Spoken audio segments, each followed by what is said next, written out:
Some say that living in the present is the best way to live, and they aren't exactly wrong.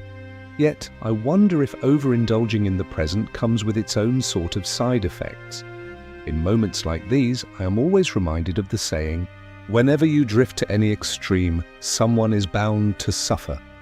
Living in the present isn't exactly easy for me, but it isn't entirely difficult either.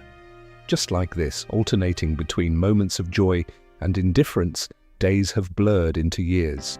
When I think of life in terms of sharing it with someone else, an absolutely flawless piece of dialogue from the film Summer Palace immediately comes to mind. One person can live in destitution, but if there are two, such a life can only breed resentment. A present that completely ignores the future can be highly dangerous, depending on whether you know how to navigate it or not. For me, viewing life purely through the lens of the present can be immensely rewarding, yet at times incredibly perilous.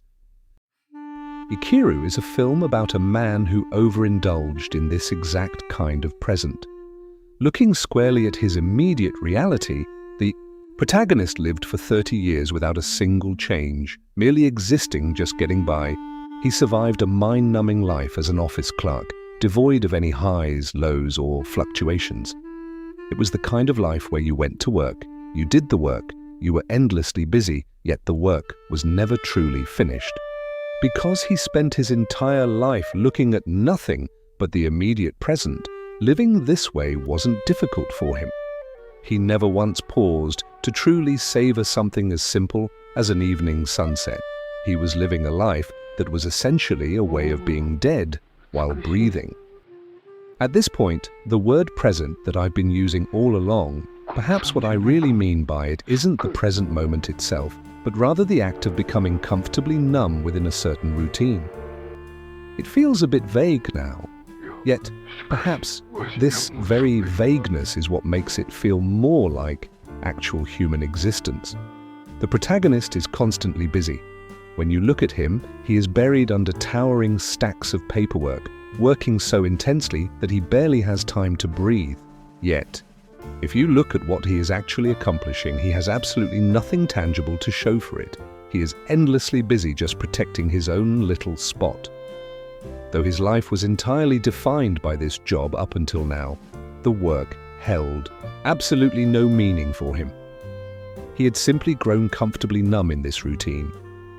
And then he reached his limit.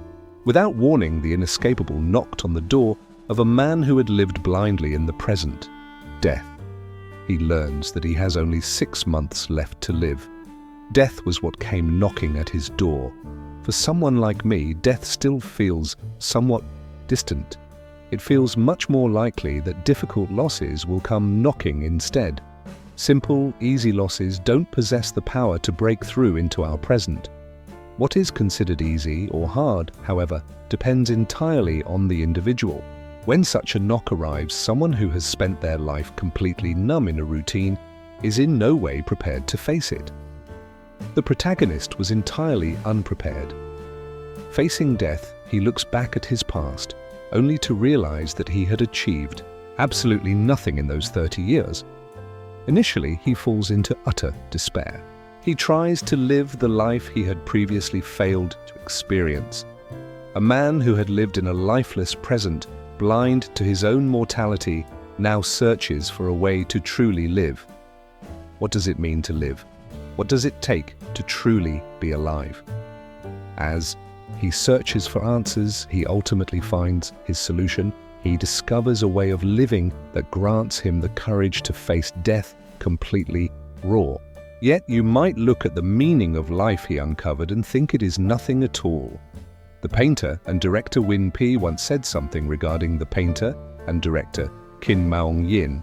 Some say Kim Maung-yin's life ended with nothing. Words of sorrow. I never thought of it that way. He understood the absolute entirety of his own life. Just like that, when it comes to living, understanding the essence of our own lives matters far more than how the outside world perceives it. If you want to see the other side of this film, Wim Wenders' Perfect Days is the next movie you should watch. That film takes Kurosawa's philosophy of living and captures it through an Ozu-esque lens. You could say both of these films are fundamentally about the present, yet these two presents are entirely different. I suppose it can be described as the difference between a present that knows how to live and a present that does not. Defining this contrast with mere words is incredibly difficult, but once you have experienced both films, your feelings will naturally understand the divide. Because our days are limited,